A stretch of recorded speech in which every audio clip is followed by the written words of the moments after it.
Texans and Rams. This should be a fun game. There's only 44 points on the board here, but I still think this could be a fun game. Should be more defensive oriented than it appears on the surface. Like you think, Stafford and CJ Stroud, you think Nico Collins and Puka Nacua. Think fireworks, right? Like two powered offenses, especially when it comes to the passing game. But Houston has some issues of their own. Going to be without Joe Mixon for an extended period of time. There's reports out there it could be the whole season. There's reports out there that he's struggling to recover from his injury. So who knows when we see him back there. But this offensive line has already been, one of the bottom offensive lines in the league. And so that doesn't bode well for CJ Stroud, especially if they do need to take chances downfield. The Rams last season were a unit that did give up points to the quarterback, bottom 10 at the position. But CJ Stroud has to prove that he's able to also make that stride, to have time in the pocket. That this receiving core has to prove that they can stay healthy. And with the healthy receiving core, I do think we see a stronger CJ Stroud. So for this week, I would put him as a middling QB2. I do think that he has a little bit of potential here in this matchup, even though the offensive line is bad. I trust the passing game a lot more, and I trust his run game with Nick Chubb and Woody Marks and Dameon Pierce and Dario Agumbawale. So for now, I got CJ Stroud in the middling QB2 range, and I think that this has potential for like comeback type season where the Rams get up potentially, and we're seeing CJ Stroud throw in the fourth quarter. So I think CJ Stroud, probably a little overhated this year, was dropped down to like the QB 20 range. I think this is a good, not great spot for him. Floor-based QB2. With the receivers, you get Nico Collins, Jaden Higgins. Nico Collins, obviously the alpha in this offense, expected to take another leap up. He's got to stay healthy, but when he plays, he was on an incredible pace last year before his injury. And then after he came back, things slowed down a little bit for him. So which Nico Collins do we see? Because it was kind of a tale of two halves for Nico Collins last year. So I want to see, are we getting the force-fed Nico Collins, or are we getting more shots downfield? We're seeing 6 to 7 catches as opposed to like some of the higher volume games we were seeing 10-plus touchdowns every single week from Nico. It was, like I said, really a mixed bag for him, unfortunately, last year. So he drafted Nico Collins. This Rams team is a good defensive unit, and with the struggles at offensive line and in the ground game for Houston, I could see teams kind of rolling things over to Nico and saying, hey, let somebody else beat us.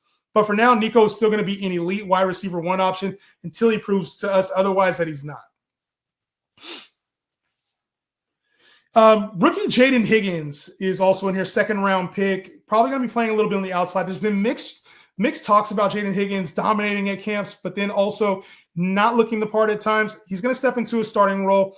And I think Jaden Higgins is going to be a touchdown or bust wide receiver 3-4 play most weeks. For now, you're going to keep him in that wide receiver 4 flex range.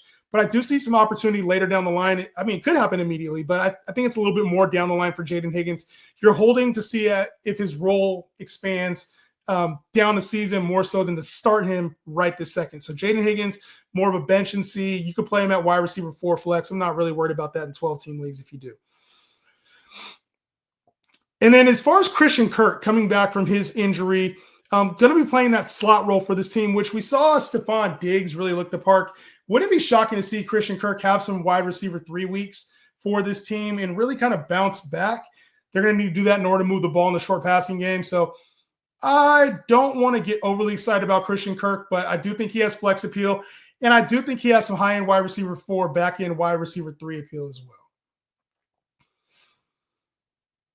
As far as the ground game, I don't fully trust Nick Chubb. Nick Chubb coming off of an injury-plagued career, but last season came back from his injury and was averaging around 3.5 yards per carry. So he doesn't really catch the ball. And, unfortunately, I think the name Nick Chubb says more than it does for our fantasy teams now. Like, we're so used to what Nick Chubb was in the past. I don't know if we see that replicated this season.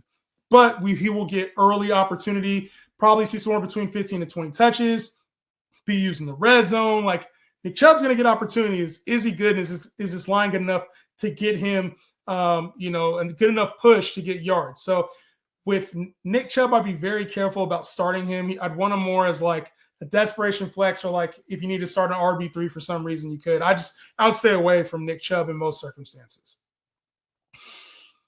And you also got Dameon Pierce, Woody Marks. I'm sure one of these two is going to have some value. My gut would be Dameon Pierce gets first crack at opportunities, and Woody Marks kind of mixes in as a rookie.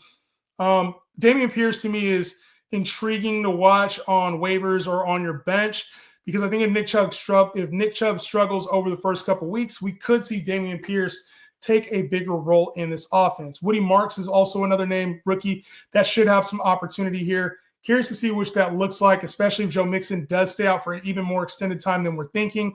But for now, I trust Dameon Pierce more than I trust Woody Marks to have a role early on.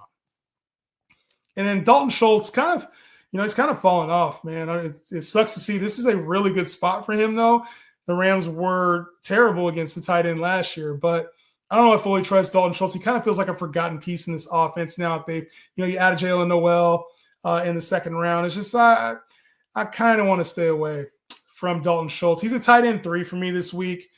Maybe I'll change my tune on him, but for now, I'm not really interested at all in taking Dalton Schultz.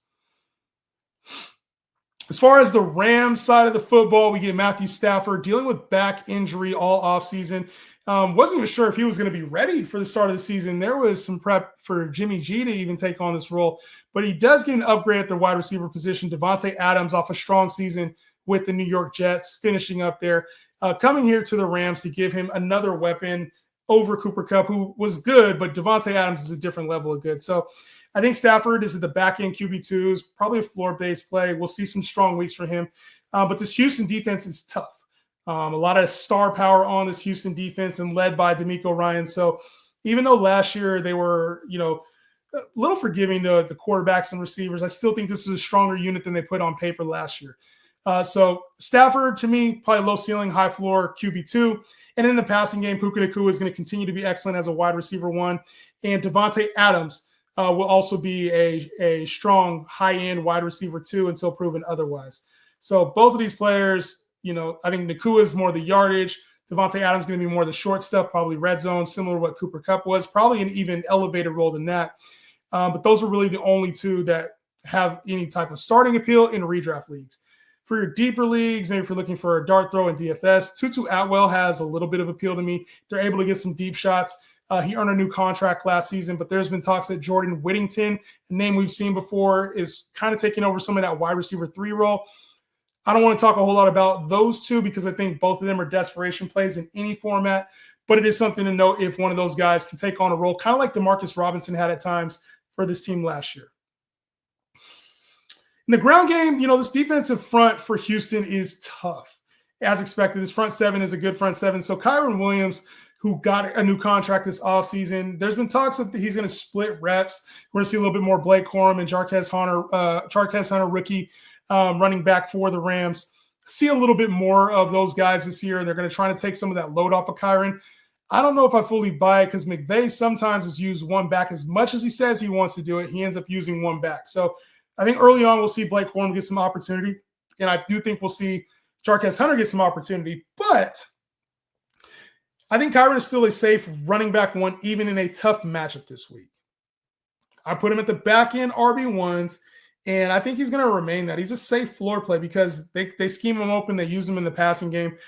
I don't know why his value kind of tanked this offseason, but even with limited work, I think Kyren's going to be using the red zone. Like I said, using the passing game at times. I think Kyren's a good back to have in your starting lineup, and you draft him to be your RB1 or maybe your RB2. He's going to be in your starting lineup no matter what.